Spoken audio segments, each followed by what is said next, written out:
Olá, pessoal, boa noite. É um prazer estar aqui com vocês novamente. Eu sempre brinco que essas lives nos permitiu, né, entrar um pouquinho aí na sua casa para a gente fazer esse papo. Então, saiba que a participação de vocês aqui é muito especial para a gente. E hoje a gente vai falar de um assunto que também a gente sabe que acontece com muitas pessoas, né? O Brasil hoje é o 10º país que nascem mais crianças prematuras. Então, acredito que tem muito pai e mãe aí de prematuro e muita grávida que, mesmo que não esteja esperando, pode acontecer, né? Da criança, do filho nascer prematuro. E antes de qualquer coisa, eu queria agradecer o apoio de AVE por tornar esse nosso papo possível e também falar que estamos aqui com o Dr. Nelson Eisenbaum, que é pediatra e neonatologista. O Dr. Nelson é da Academia Americana de Pediatria e nós estamos aqui também com a... Deixa eu só me ajeitar aqui, gente, espera só um pouquinho para ficar na tela, pronto. E nós estamos aqui também com a Tereza Ruas. A Tereza é mãe de 2 prematuros, a Maitê Maria, que tem 7 anos, e o Luca, que tem 3, né, Tereza? 4. 4, pronto. Acabou de fazer, então tem 4 anos. Então a gente vai bater esse papo aqui com os dois, o Dr. Nelson vai esclarecer muitos pontos para a gente, a Tereza também contar um pouquinho dessa experiência dela, de um bebê que não está previsto e que nasce, né, Tereza? Que você acha que não... Exatamente. Que vai esperar mais um pouquinho, mas ele tem uma pressa para vir. Então, a minha primeira pergunta, Dr. Nelson, a gente tem percebido que tem tido um aumento, né, de prematuros. E eu queria saber do senhor se tem como prever a prematuridade, né? Quais são os fatores que levam uma criança a nascer antes do que a gente chama de a termo, né? Veja, um bom pré-natal bem feito previne prematuridade. Veja, nem sempre dá para a gente prevenir, mas um bom pré-natal ajuda muito para que a gente ou preveja a prematuridade ou iniba essa prematuridade.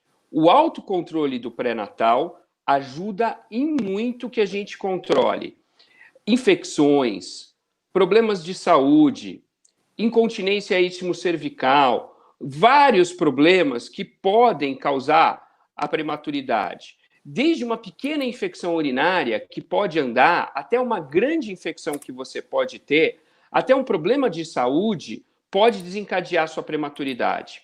A gente vem vendo grande aumento em prematuridade também por conta das inseminações artificiais, né?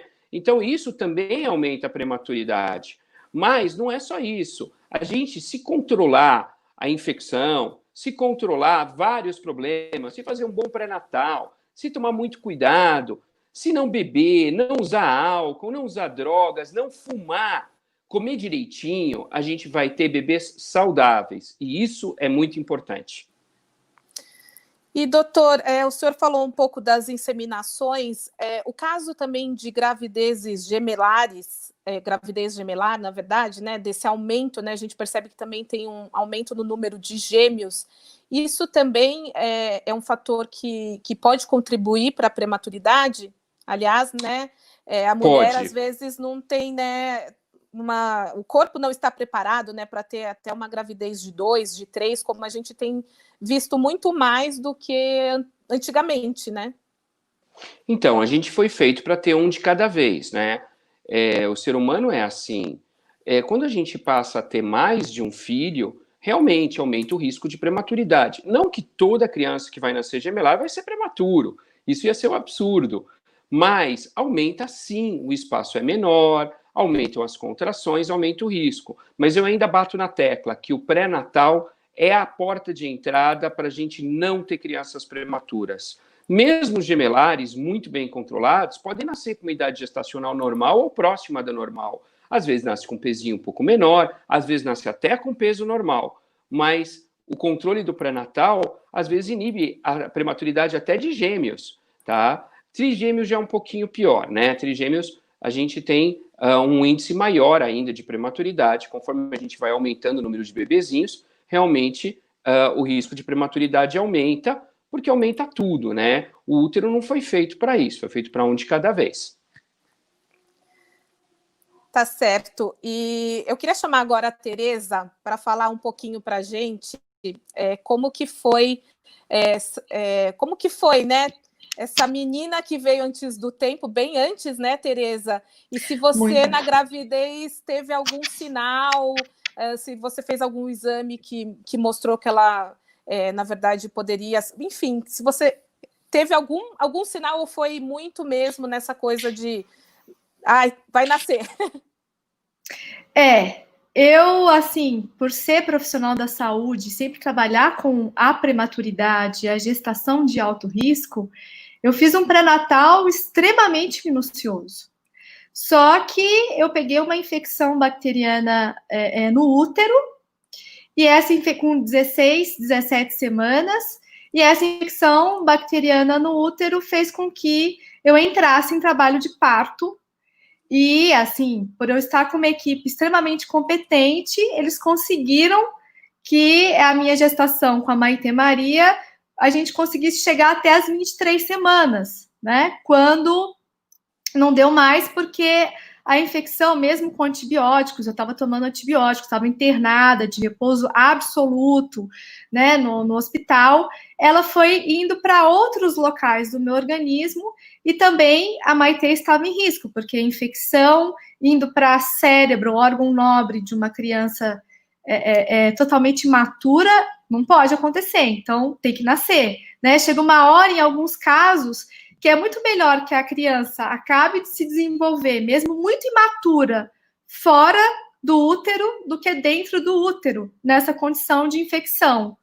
Então, enfim, eu sabia que ela ia nascer prematura, por conta de todo o meu quadro, mas no fundo, eu tinha uma super esperança de chegar até as 28 ou as 30 semanas, né, com controle de antibiótico e ficando de repouso absoluto. Mas veio extremamente prematura, 23 semanas e um dia, né? Diferentemente do Luca, que nasceu prematuro porque eu carreguei aí, fiquei com um útero muito, digamos assim, danificado mesmo, né? Porque para a Maitê nascer, ele teve que ser cortado como uma laranja, né? Eu fiquei com muitas cicatrizes e eu também fiquei com uma incontinência íntico-cervical. Então, com 8 semanas na gestação do Luca, o meu útero já estava abrindo. Então, eu tive que ficar de repouso absoluto, né, contando para que eu chegasse, para que eu passasse das 23 semanas, para que o Luca alcançasse 1 quilo, e nós conseguimos, né, eu entrei em trabalho de parto realmente com 27 semanas, quando eu fui para o hospital, e a equipe ainda conseguiu manter o Luca mais tempo, quando ele nasceu de 31 para 32 semanas gestacionais, que para mim, eu brinco que ele nasceu de 10 meses, né? Porque eu vi um bebê, né, de 2 quilos. A Maitê chegou a pesar 500 gramas. Então, assim, eu brinco que ele é um prematuro também, carregou questões da prematuridade, carrega até hoje. Ficou 32 dias na UTI, mas muito diferente da condição que a Maitê enfrentou por conta de uma idade gestacional muito mais baixa, né? 23 semanas. Então, sou aí gestante de alto risco 2 vezes e mãe de prematuro 2 vezes. Mãe de UTI para sempre, né? A gente carrega isso com a gente. E, doutor, eu gostaria de saber, na verdade, se tem... Porque no caso da Tereza, ela teve uma infecção, né, na primeira gestação. Se tem outros casos que você consegue detectar, né? Você consegue prever isso, né? A prematuridade, se tem algum exame, por exemplo, se você faz, você pode fazer algum exame durante o pré-natal e que ali detecta que algo, né, não está indo risco. Como deveria. Então, os próprios exames do pré-natal servem para isso. O caso dela realmente é uma coisa que não tinha jeito, né? Ela pegou uma infecção que não tinha como se prevenir ou se tratar, e aí acabou, vai nascer. E na segunda vez, ela teve uma incompetência istmo-cervical. E realmente tem que ficar em repouso, e a gente sabe que não dá para ficar em repouso o tempo todo, e às vezes a criança acaba nascendo antes da hora. Não tem jeito. No pré-natal, você tem que fazer controles de ultrassom, controles de hemograma, controles de diabetes, né? A hemoglobina glicada, a glicemia, tá? Controles pressóricos, tá? Existem várias causas que podem desencadear uma prematuridade ou forçar, como aconteceu no caso dela, um médico, o ginecologista, a atuar, tá? Por exemplo, uma eclâmpsia. Numa eclâmpsia, a gente vai perder a mãe e a criança. Não tem jeito. Tem que se fazer o parto prematuro. Uma infecção que vai acabar com o bebê e talvez até acabar com a mãe, não tem jeito. Tem que ser feito o parto. Uma incompatibilidade uma incompetência istmo-cervical, não tem como segurar o bebê. Segura o máximo que você puder. Chega uma hora que não dá. O bebê nasce. Nasceu prematuro, vamos cuidar do bebê. É isso que a gente tem que fazer. O pré-natal, ele é, no Brasil, feito pelo SUS, ou por entidades particulares, ou por hospitais, ele vai contar de vários exames, do ultrassom ao hemograma, às sorologias, tá? A gente tem que tomar cuidado com citomegalovirose, com toxoplasmose, com sífilis, né, a luz, tá? A gente tem que tomar cuidado com HIV. Tem uma série de coisas que a gente pode prever simplesmente fazendo um pré-natal bem feito. E isso é importante. Os índices de pré-natal no Brasil devem subir. E, doutor, a gente sabe que hoje em dia, né, graças ao avanço da tecnologia, esses prematuros considerados extremos, né, abaixo de 28 semanas, eles sobrevivem, né, e têm uma boa qualidade Sim. de vida depois. Mas eu queria que o senhor me contasse um pouquinho quais são os desafios dessas crianças, né, prematuras, principalmente as prematuras extremas. Então, uma criança que nasce prematura extrema, ela não nasceu bem formada, ela ainda está se formando. Então você tem que ter autocontrole dentro dela, o autocontrole dela dentro da UTI. Tem que ser bem controlada, desde a pressão, glicemia, alimentação, antibióticos. O pulmãozinho não nasceu formado, vai precisar muitas vezes de ventilação, muitas vezes, praticamente sempre, ventilação mecânica ou CPAP, vai precisar de altas doses de surfactante para melhorar o pulmãozinho do bebê. Tudo isso vai ser necessário dentro da UTI. E a criança, conforme ela vai se desenvolvendo, a gente vai seguindo protocolos para levar ela cada vez mais à frente. Depois que essa criança tem alta, ela precisa de grandes segmentos. Ela vai precisar de segmento de oftalmologista, de neurologista, avaliações periódicas, avaliações de exames, pelo menos tem que ser feito a cada tempo, dependendo do grau de prematuridade de cada criança, exames de sangue para a gente medir anemia, infecção, tá? A criança tem que ser alimentada de forma adequada. Muitas vezes o leite que essa criança vai tomar é um leite mais caro, tá? E aí tem que ser conversado, tá? Tem que se tomar muito cuidado com alergias, intolerâncias, tá? Quer dizer, é uma criança que às vezes precisa, por exemplo, de uma forma oligomérica de alimentação, um Neocate, um Pregomin, que são leites muito caros. Quer dizer, são muitos os desafios que essas heroínas, essas mães que têm prematuro, vão ter que ter depois da alta. E são muitos os desafios que a gente tem para sair de 500, 600 gramas e chegar aqui em 2 quilos e mandar essa criança para casa com a mãe.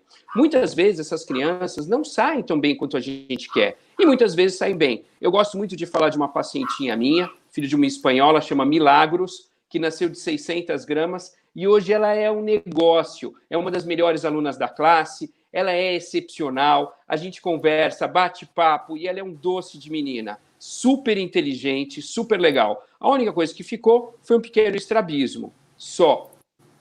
600 gramas de nascimento. E, doutor, o senhor acabou de falar que tem que atingir 2 quilos, né, para sair da UTI. Aproximadamente. É só isso?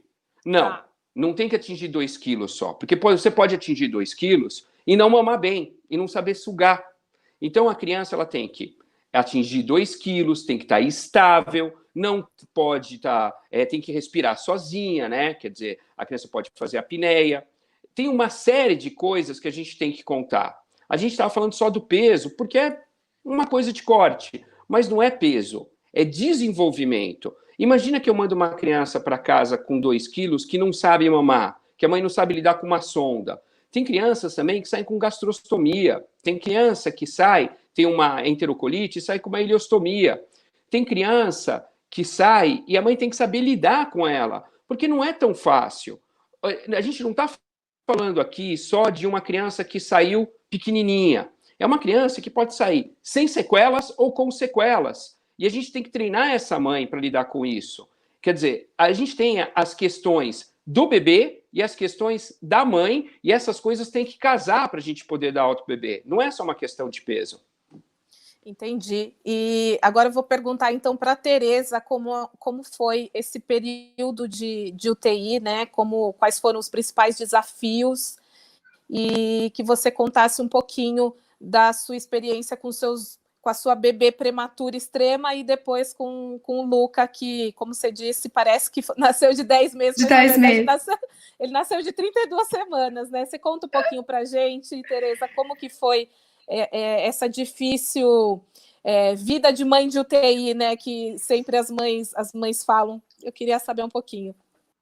Na verdade, o ambiente de UTI é ambiente de montanha-russa, né? Então, a gente chega na UTI, a gente tem um bebê que está em um estado na parte da manhã, está bem, está tranquilo. Passaram 2 horas, está instável, aconteceu alguma coisa. Passaram 4 horas, estabilizou de novo. Aí no outro dia está com infecção, aí no outro dia está investigando questões no coração, no outro dia tem a telectasia no pulmão, no outro dia tem que ver a retina. O ambiente de UTI, ele é tão estressor, ele é tão estressante, que quando a gente sai desse ambiente, já tem várias pesquisas falando sobre isso, é como se a gente tivesse passado por um período de guerra. Por quê? Porque você não sabe, quando o prematuro é muito extremo e ele é muito instável. O que é prematuro extremo? É aquele que nasce com menos de 28 semanas, como você já disse. Então, assim, a gente não sabe muito bem o que vai acontecer, entende? Porque nós temos momentos de grandes instabilidades clínicas que tem hora que você fala, meu Deus, e agora? Como, por exemplo, a Maitê, ela teve mais de 20 paradas cardíacas. Então, assim, a gente não estava prevendo isso, né? A gente não prevê isso. Uma criança ter mais de 20 paradas cardíacas ao longo da internação, né? Então, o ambiente de UTI, mesmo o bebê não tendo tanta condição, tanta instabilidade clínica, porque quanto mais longe das 40 semanas ele nasce, mais imaturo ele é. Então, por mais que a gente tenha uma criança que tem uma prematuridade que não é extrema, mas ele ainda é prematuro. Então, ele tem uma outra condição pulmonar, ele tem uma outra condição de desenvolvimento, uma outra maturidade, uma outra condição para sugar, para coordenar, por exemplo, sucção, deglutição com respiração. E nós estamos falando de mulheres que estão em puerpério, né, que já é um momento muito difícil, de dúvidas, de angústias, de questões que surgem. Imagine você viver num ambiente que você não sabe se seu filho vai ficar... Você tem uma média, olha, seu filho pode ficar 3 semanas, mas ele pode ficar 3 meses, mas ele pode ficar 6 meses, mas ele pode ficar 1 ano. Então, assim, como eu sou também da área da saúde, e que sempre trabalhei com esta população, a gente verifica bebês que nascem com uma prematuridade até mais, assim, não extrema, de 30 semanas, de 29, mas que por algumas complicações clínicas ficaram 1 ano na UTI. Aí, do outro lado, tem bebês prematuros extremos, de 23, 24, que ficam o seu período que tem que ficar sai com algumas questões, tem crianças que saem dependentes de oxigênio, tem crianças que, como o doutor Nelson acabou de falar, né, a prematuridade tem diversos caminhos, diversos resultados. E eu acho que é isso que é tão difícil para os pais e para a própria equipe, né? Porque a gente não pode nem dar certeza absoluta que vai acontecer aquilo e também tirar toda a esperança de pais, porque a gente sabe que o cérebro, por exemplo, ele é plástico, ele se adapta aos fatores externos, aos fatores nocivos. A gente sabe que o corpo pode se adaptar a um monte de questões. Então a gente fica ali, né, naquele ambiente, além de uma montanha russa, a gente não ter certeza absoluta, né? Certeza absoluta a gente não tem de nada, mas a gente quer controlar um pouco mais, obviamente, o que o nosso filho pode ter, como ele vai ter, como a gente vai passar. Então, o ambiente de UTI, ele é muito específico. E é por isso que a equipe precisa acolher não só as necessidades do bebê, mas as necessidades da família. E nem é só da mãe, porque o pai também é prematuro, não é só a mãe. É a mãe, pai, irmão mais velho. Então, a gente tem que pensar num contexto familiar, não só do bebê, não só da mãe com o bebê, mas do contexto da família dentro dessa UTI. E, Tereza, tem até uma pergunta aqui que é da Solange Pelizaro, que ela perguntou se sua filha teve alguma sequela auditiva. E eu queria saber também quanto tempo que ela ficou na UTI. Tá. A Maitê ficou 6 meses na UTI. Eu fiquei internada de 17 às 23 semanas. Nascendo, ela ficou 6 meses na UTI e ela saiu com home care, porque ela ainda era dependente de oxigênio. E quem tá aí, mãe de prematuro, pai de prematuro, sabe das dessaturações, né? A saturação cai, a criança, na hora de mamar, por exemplo, não consegue manter essa saturação, então precisa de oxigênio. Enfim, ela ficou 8 meses de home care depois da alta hospitalar, né? A Maitê, ela teve, assim, muito do que a gente fala de característica do prematuro extremo, que às vezes ele demora mais tempo para maturação e expressão dos comportamentos. Então, às vezes, o prematuro demora um pouco mais de tempo, mesmo corrigindo a idade, demora um pouco mais de tempo para expressar o comportamento auditivo, visual, motor, e até nos exames mesmo, né? Que ela fazia para ver a saúde auditiva, dava alterado o exame dela. Só que era uma alteração que era muito da falta de maturação ainda dos sistemas e de experiência. Porque a gente sabe, Renata, que para o cérebro se desenvolver, para o organismo se desenvolver, a criança precisa de experiência do ambiente externo. Se você não dá a experiência para essa criança, o cérebro não se organiza como ele deveria organizar. E aí, quando a gente está pensando numa criança que fica internada dentro de uma UTI neonatal, dentro de uma UTI pediátrica, ela teve uma outra qualidade de experiências ambientais e que, de repente, não favorecem essa expressão neurológica como a gente gostaria. Então, a gente também tem que dar esse tempo de experiência para essa criança, por isso do acompanhamento terapêutico pediátrico, exatamente para ver se diante da experiência adequada, ela consegue, o cérebro vai conseguir se reorganizar e ter a expressão de um adequado comportamento. Então, muitas vezes os exames dão alterados, muitas vezes a criança ela sai com algumas exames que não estão adequados, mas que isso vai se normalizando ao longo do desenvolvimento diante do recebimento das experiências. E outras crianças que não, mediante o recebimento das experiências, dos processos terapêuticos, vão continuar com alguma alteração. E agora eu queria perguntar para o doutor Nelson como que é depois que essa criança vai para casa, né? Os pais, eles precisam evitar as visitas, isso tem um pouco a ver com o sistema imunológico da criança, que ainda é muito imaturo? Bom, primeiro eu queria falar um pouquinho sobre o que ela falou, da plasticidade cerebral da criança, tá? o cérebro da criança, ele tem realmente uma plasticidade enorme. E a gente sabe hoje que essa plasticidade não termina aos 5 anos, como a gente achava antigamente, que ele continua pela vida toda. Então, é muito importante que quem tem filho prematuro ou quem tem filho que teve alguma questão neurológica, tipo uma síndrome de West, alguma coisa mais grave, saiba que precisa estimular essa criança do ponto de vista fisioterapeuta, com fisioterapeuta, com terapia ocupacional, tá? Às vezes precisa de grandes estímulos, mas é muito importante. Outra coisa que eu queria falar é que cada criança é uma. Não compare o seu filho com outra criança, compare o seu filho com o seu filho. Então a gente tem que fazer a curva de cada criança é uma só, tá? Então ele está aqui hoje, amanhã ele está aqui, amanhã ele está aqui, joia! Subiu, melhorou. Então não dá para a gente comparar uma criança com outra. Compare sempre o seu filho com ele mesmo, compare o desenvolvimento dele. E mesmo que ele tenha uma pequena sequela, ou uma sequela maior, ou qualquer coisa, seja perseverante. Pense no futuro, olhe para frente, nunca olhe para trás.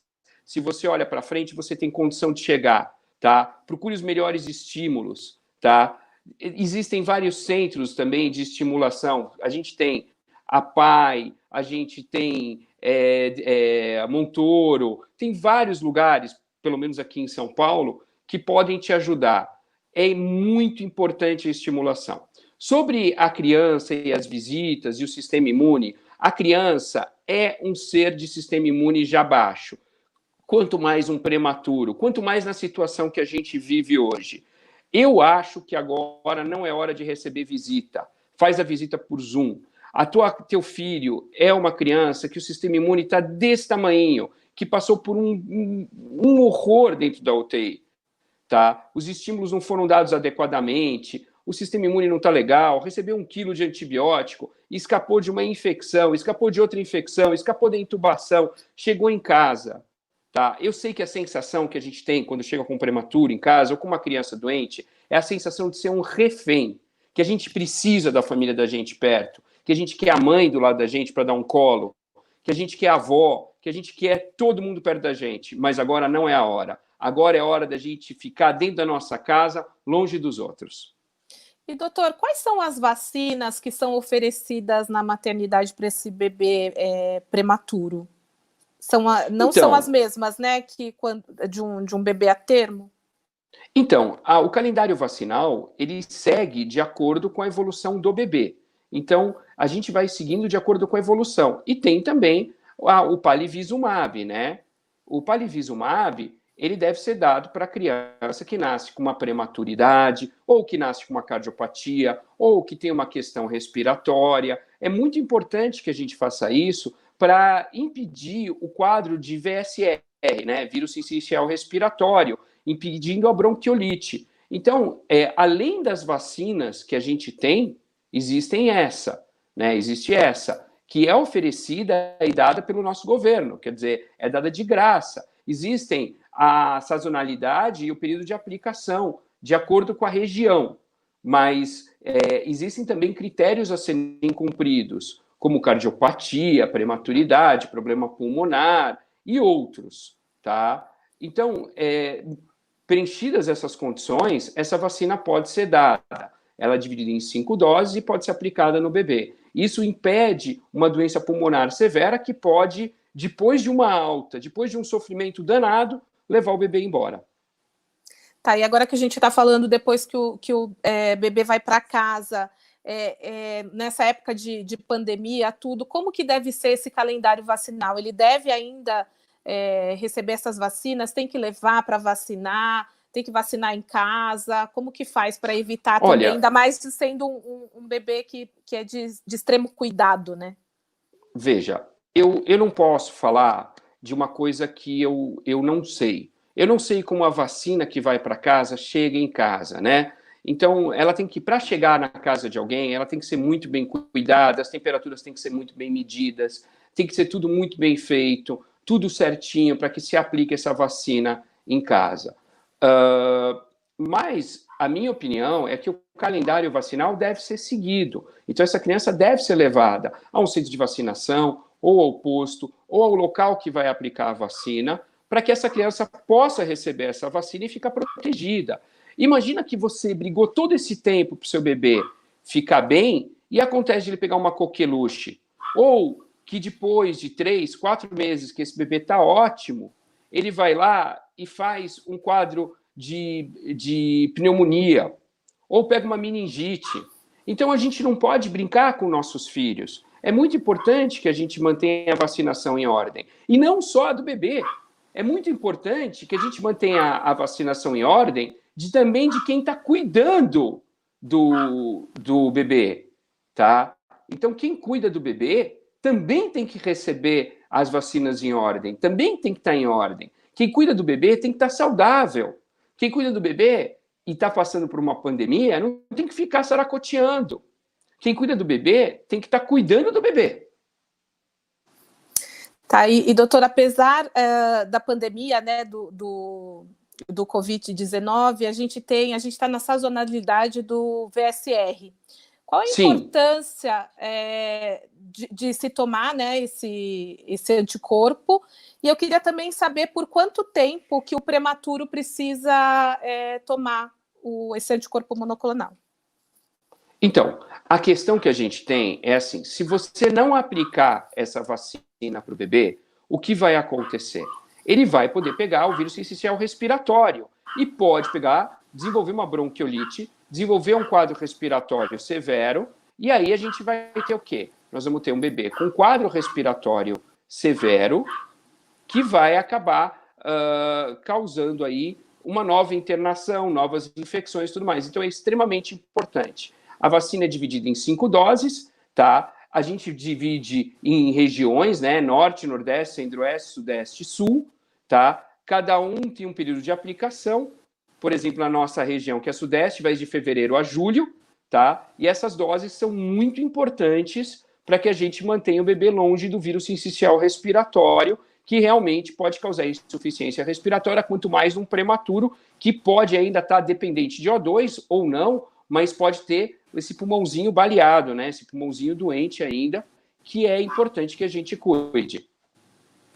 Tá, doutor, muito obrigada. Eu tenho uma pessoa aqui perguntando, veio até pelo Instagram, se a gente pode repetir o nome da imunização.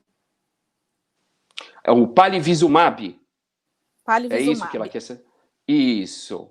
Tá certo. E eu acho que é isso. Pode falar. Sim.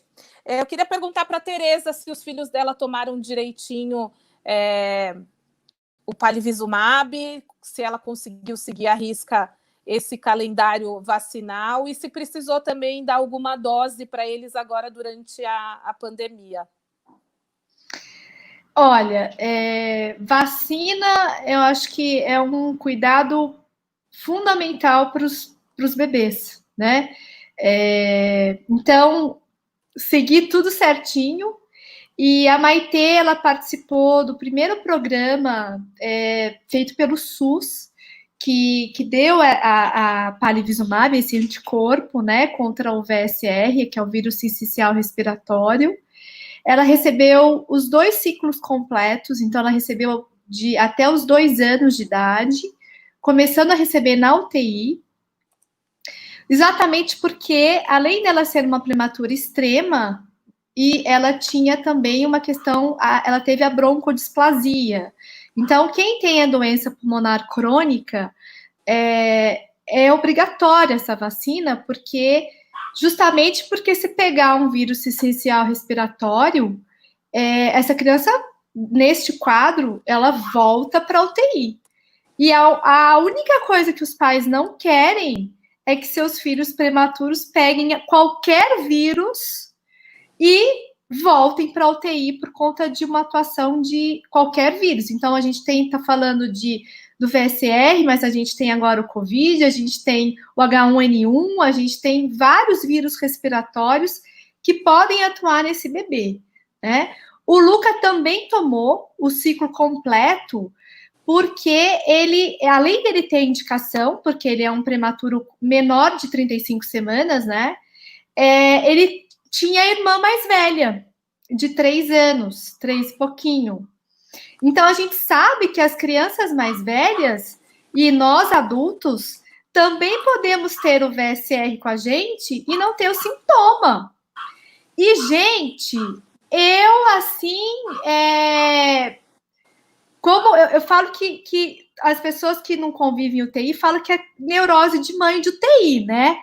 Mas mãe que tem prematuro com sistema imune completamente diferente, imunodeprimido.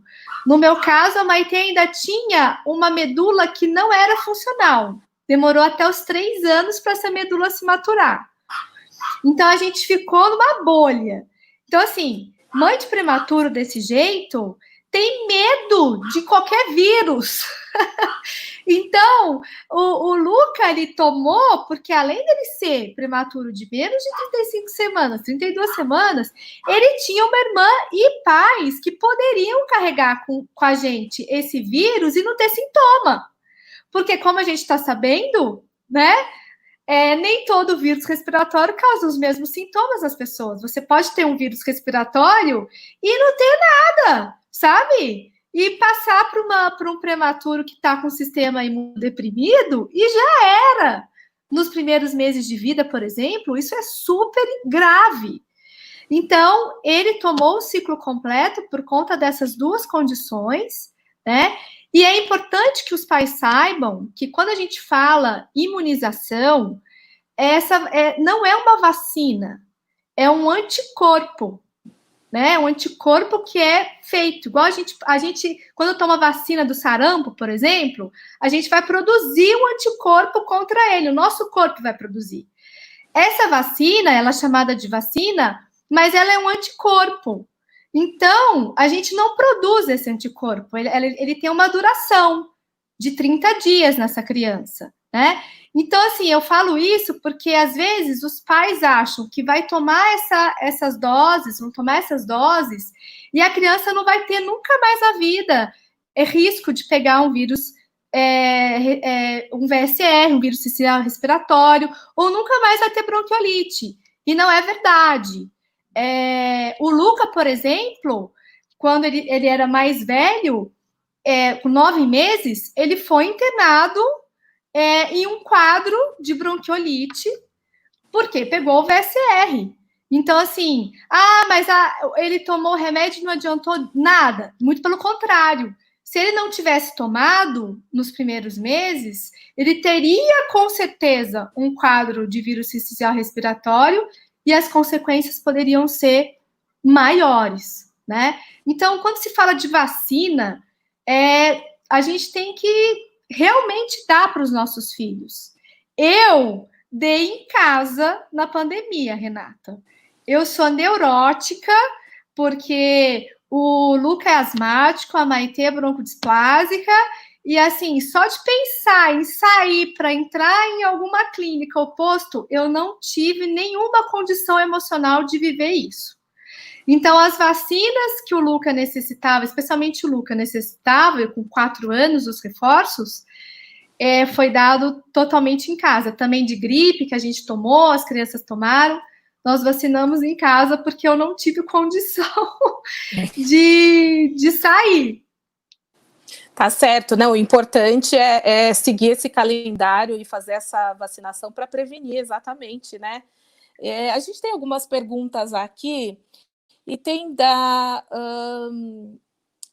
pera só um pouquinho que eu tô achando aqui, que é da... Bom, enfim, eu não tô achando certinho aqui, mas tem uma mãe que ela pergunta se a idade da mãe, né, de uma mãe mais velha, ela pode ter, tem mais probabilidade aí, acharam para mim, graças a Deus. Se ela tem mais probabilidade de ter nenês prematuros, né? A Mônica, ela fala, mães com mais idade têm mais risco de nenês prematuros.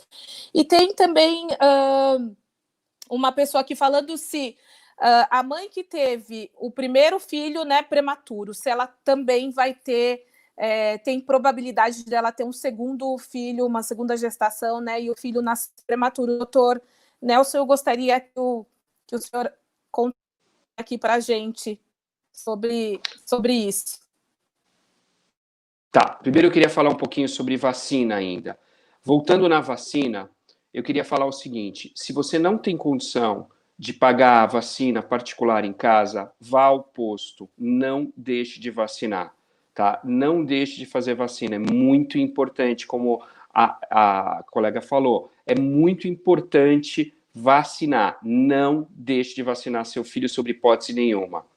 Tá, respondendo, mães que tiveram filhos prematuros podem ter filhos prematuros subsequentes? Podem. Existe um maior risco? Existe, mas isso não significa que você vá ter, tá? Faça um controle pré-natal bem feito. Veja qual foi a causa que te levou à prematuridade.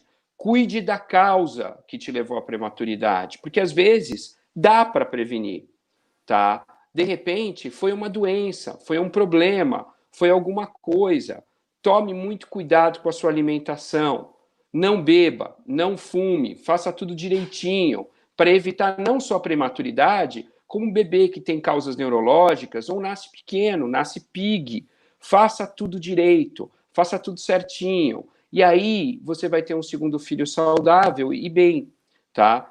É claro que existe o risco maior, mas, de repente, se você cuida da causa que te causou o primeiro filho, o teu segundo pode não vir prematuro.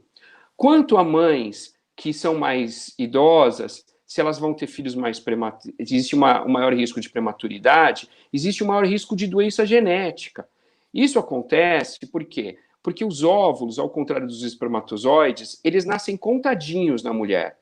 Então, você tem, por exemplo, X óvulos. Quando você faz a sua primeira menstruação, você tem X-1, X-2, X-3, e conforme a sua idade vai aumentando, esses óvulos vão ficando mais velhos. Não significa que você sendo mais velha, você vai ter uma criança sindrômica ou prematura, tá? Isso não significa isso, tá? Você pode fazer um bom controle e mesmo sendo mais velha, ter uma criança muito saudável. Eu estou cansado de ter mães que têm mais de 40 e têm filhos super saudáveis. Eu tenho várias mães mais velhas e adoro todas elas. São ótimas mães, são muito mais cuidadosas, têm uma vivência de vida muito melhor e as crianças crescem super saudáveis, tá? Tem que fazer um bom acompanhamento. Isso você tem que fazer. Ser mais velha não significa que seu filho vai nascer com um problema, mas você tem que ter mais controle e tem que ter a visão que isso pode acontecer. Doutor, e sobre a idade, né, que tem do prematuro, que tem a idade cronológica e a corrigida? Quando que o prematuro passa a não ser mais considerado prematuro e que essa idade também não passa mais a ser corrigida? Então, aí que é a questão. Eu não gosto de falar sobre uma idade. É claro que a gente tem que seguir a criança pelos gráficos de prematuro, para peso, para estatura, para desenvolvimento, e colocar para a mãe que ele, às vezes, está um pouco aquém do que devia estar, porque ele é prematuro. Tá? Normalmente, uma criança, aos 2 anos de idade, já alcançou os outros, mas existem crianças que passaram milhões de coisas dentro da UTI. Isso tem que ser levado em conta. Tem crianças que vão ficar com sequelas, tem crianças que não vão ficar com sequelas, mas que vão um pouquinho mais devagar. Isso não significa que ela não vai fazer um catch-up, que ela não vai chegar lá. Isso não significa que ela vai ser prematura para o resto da vida. Isso não significa que vai ficar uma lesão para o resto da vida, tá? Então, eu não gosto de falar isso porque eu penso que cada criança tem que ser vista como coisa única. Então, eu tenho, por exemplo, crianças que foram prematuras e que com 2 anos estavam um bólido de alta frequência, estavam super fortes, estavam super ótimas, e crianças que demoraram a chegar aos 5 anos, tá? Que tinham um atraso de desenvolvimento. Está atrasado não significa que você não vai chegar, significa que apenas que você está indo para lá. Você está só atrasado, mas você vai chegar, tá? Desde que o estímulo seja dado, a plasticidade seja contada e você tome cuidado com o seu bebê. Claro que tem gente que não vai chegar lá, mas a gente tem que ir atrás do problema. Tá, doutora, a gente tem uma pergunta aqui da Vanessa Bastos. Ela fala que gostaria de saber sobre a nova lei de licença maternidade para mãe de prematuros, que passa a contar a partir da alta. Olha, eu realmente não sei responder isso. não sei dessa nova lei. Será que é para a extensão da licença maternidade? Eu vou ter que pesquisar. Realmente, eu não estou sabendo disso. Tudo bem. Se a Vanessa puder falar se é a extensão ou não dessa lei, a gente já fala. Se é a aqui. extensão para 6 meses de licença maternidade, eu acho que é isso que ela está querendo dizer, isso é obrigatório. Mas realmente eu não sei se é isso que ela está falando, porque eu realmente não sei. Tá. E, doutor, mais uma pergunta. Essa criança que nasce prematuramente, ela demora mais para ir para a escola? Para ir para a creche? Como que é essa vida dela pós, né? Quando que ela começa realmente, ou tem que ter um cuidado maior por conta dessa convivência com outras crianças, outras famílias? Então, mas aí é aquela questão do desenvolvimento, né? Se essa criança ela vai ter um desenvolvimento normal, se ela vai poder acompanhar outras, ou se ela vai para a escola, para um sistema de inclusão ou não, tá? O importante é que você dê o estímulo para essa criança de forma adequada. Porque se ela está indo bem, se ela está normal, se ela está jóia, por que você não vai pôr ela na escola? Ou mesmo que ela não esteja, por que você não vai pôr ela na escola? Você vai sim, tá? Você vai pôr ela na escola para ter convívio, para ter estímulo, para ter tudo que ela tem direito. E aí você pode fazer por fora outras estimulações, tá? É importante que a gente dê para os filhos da gente convívio, condição de normalidade, condição de evolução, tá? Então, a criança ela deve ser inserida de acordo com a evolução dela e de acordo com o que os pais acreditam ser adequado. É óbvio que a gente tem que levar em conta aquela criança que é dependente de O2, é criança que pega muita infecção, tudo mais. Mas a criança estando estável, podendo conviver, vai para a escola. Cada criança tem que ser vista uma por uma. Tá certo, doutor. E hoje a gente está aqui também com uma participação super especial, que é da Aline, que ela é vice-diretora executiva da ONG Prematuros. Prematuridade.com. Isso, prematuridade.com, desculpa. Exato. E Aline, acho que eu até estava pensando aqui, acho que você sabe nos responder um pouquinho sobre essa questão da licença maternidade, né? Que a leitora perguntou aqui para a gente. Exatamente. Em primeiro lugar, boa noite a todos, então, né, um prazer de estar aqui com vocês, podendo compartilhar esse momento, né, fiquei aqui nos bastidores, assim, muito feliz com a colaboração dos colegas, né, tanto com o Dr. Nelson e também a Tereza Ruas, né, a Tereza que é nossa voluntária na ONG, né, ONGprematuridade.com. Nós somos uma organização não governamental, então, que atendemos do Oiapoque ao Chuí, nós atendemos todo o Brasil, então, não só os bebês, mas também as famílias e os profissionais de saúde envolvidos com o cuidado desse bebê prematuro.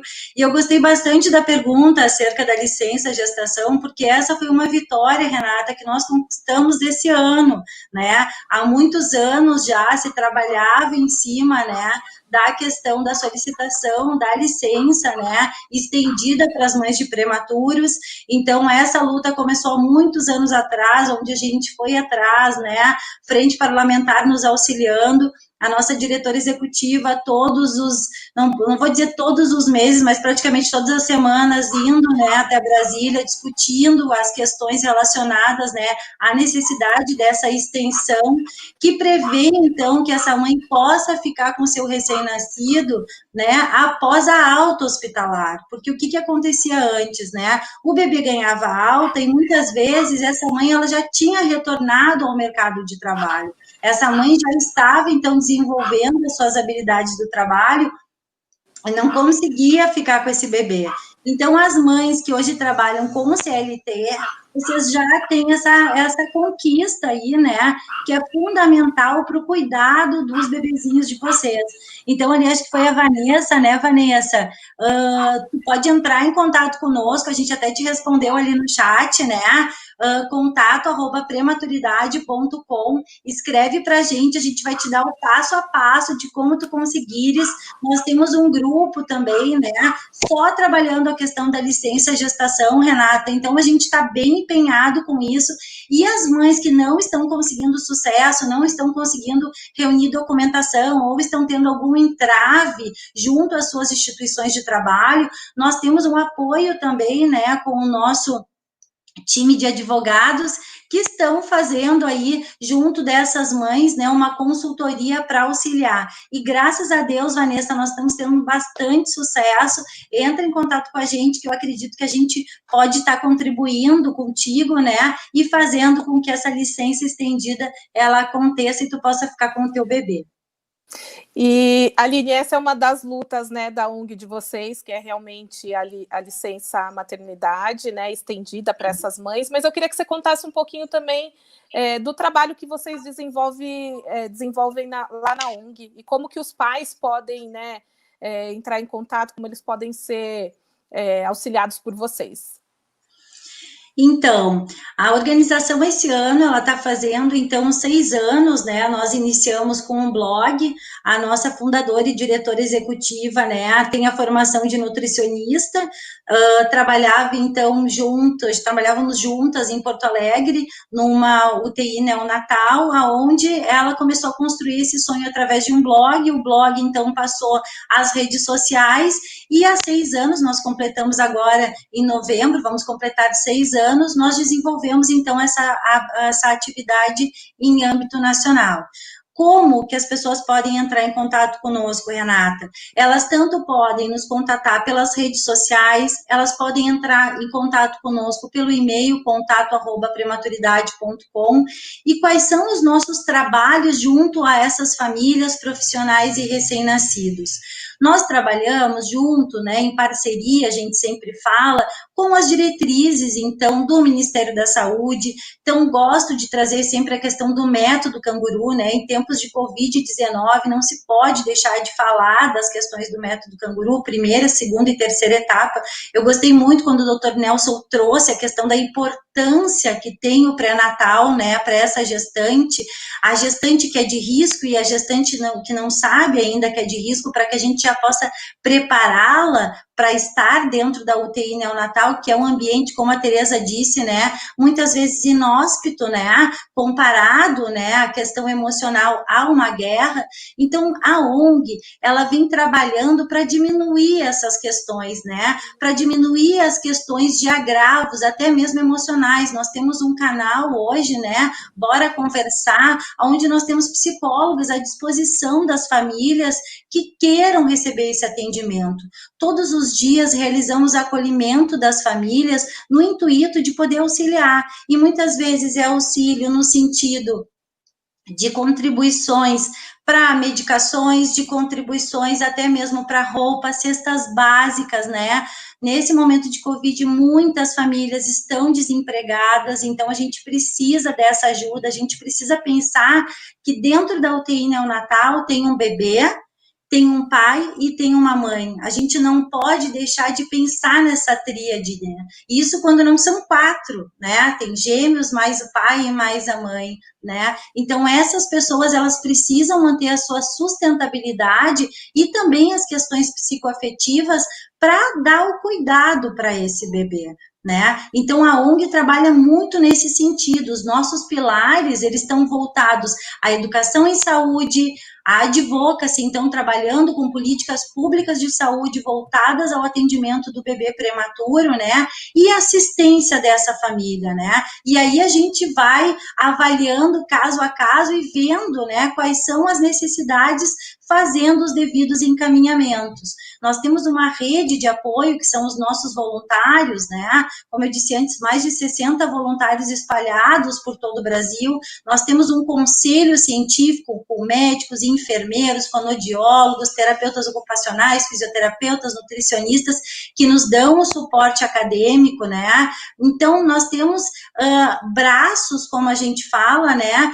tentando acolher essas famílias e os profissionais da melhor maneira possível, né? Tentando fazer com que diretrizes e normas técnicas sejam atendidas, muitas vezes através de uma capacitação, através do desenvolvimento, né, da mídia social, que a gente trabalha bastante também. Então, isso vai depender das necessidades.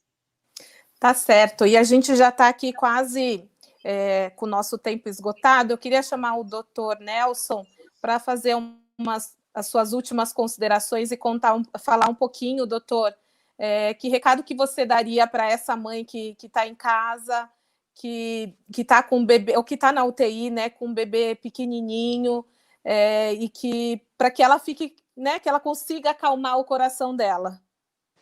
Olha, a primeira coisa que eu te falaria é: mantenha a cabeça fria e no lugar. Viva um dia depois do outro. Procure dar apoio para o seu bebê e procure se apoiar no teu parceiro e que ele se apoie em você. Procure viver o bebê, tá? E quando ele tiver alta e você levar ele para casa, conte cada dia como uma vitória. Não se sinta refém. Eu sei que quando a gente sai de uma UTI, e sei também por experiência própria, a gente se sente refém de nós mesmos. Como, e agora? O que eu faço? E agora você segue o caminho. Você pega esse bebê que você tem e vai estimulando e cuidando e regando um pouquinho todo dia até que ele cresça e vire aquilo que ele deve ser. Não se deixe esmorecer, não desista nunca. Lembre-se que você é o contato. Lembre-se que você é a mãe, o pai, o irmão responsável por esse bebê. Lembre-se que ele é parte da sua família. Não compare com outros, compare ele com ele mesmo. Cada ganho é um ganho. Cada pedacinho que ele andar é um pedacinho que ele andou pelos próprios pés. Então vamos deixar como recado que a gente tem que estimular e ajudar os nossos filhos. Obrigada, doutor. Eu queria também pedir para a Tereza vir até aqui para falar. Também ela que passou por essa experiência 2 vezes, né, Tereza? E eu queria que você deixasse um recado aí para essa mãe que pode estar em casa agora angustiada, ou essa mãe que acabou, né, que o bebê está no hospital ainda, e a sua, né, com um bebê prematuro extremo, né, que foi o seu caso. Eu queria que você falasse um recado que você gostaria, ou algo que te disseram e que você também levou para a sua vida, que hoje está aí com seus 2 filhos maravilhosos e saudáveis e ótimos. Viver um dia de cada vez é o lema de toda a família de UTI. Então, vivam uma manhã de cada vez, uma tarde de cada vez, uma noite de cada vez. Lembrem que, apesar de termos que ser fortes, nós temos muitos momentos em que podemos demonstrar as nossas angústias, os nossos medos, porque isso é um sentimento do ser humano. E é exatamente por a gente poder sentir isso, porque a tristeza, a angústia, o medo faz parte da vida, não só a força, a alegria e a esperança, os outros sentimentos também. Exatamente por isso é que existem vários canais na internet, como a ONGprematuridade.com, como o Instagram, @prematurosbr, outros Instagrams, exatamente para que você possa ver que existem outras famílias que passam pela mesma experiência que você. Cada bebê é singular. Sim, não podemos comparar um bebê com ninguém, mas saber que existem mães e pais e famílias que passam também por essa experiência é um acalento para o nosso coração e uma força para que a gente possa continuar. Então, eu acho que o meu recado é esse, para que as famílias possam se acolher e não focarem somente nos sintomas, focar em toda a resiliência e superação que esse bebê pode ter durante todo o seu desenvolvimento. Obrigada, Tereza. Eu queria também chamar aqui a Aline para falar mais as suas considerações, para falar de todos os serviços da ONG. Aline, obrigada, viu, por você ter falado aqui com a gente.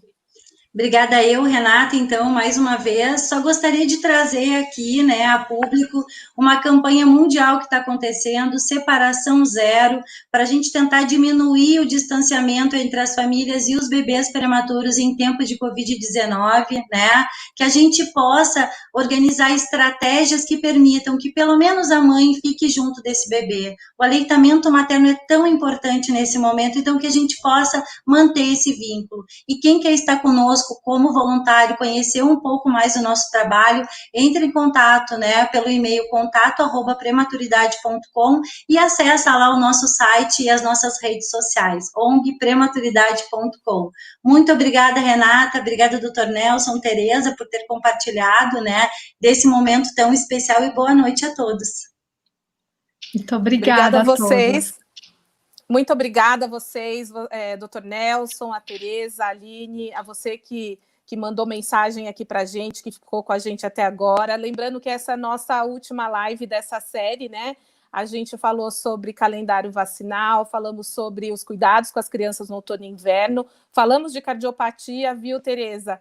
E também falamos agora de um assunto super importante e que é a prematuridade, né? A gente sabe que muitas famílias passam por isso. Então, mais uma vez, eu gostaria de agradecer ao apoio de ABVE. Quem não viu as outras lives também, que foram maravilhosas, elas estão gravadas.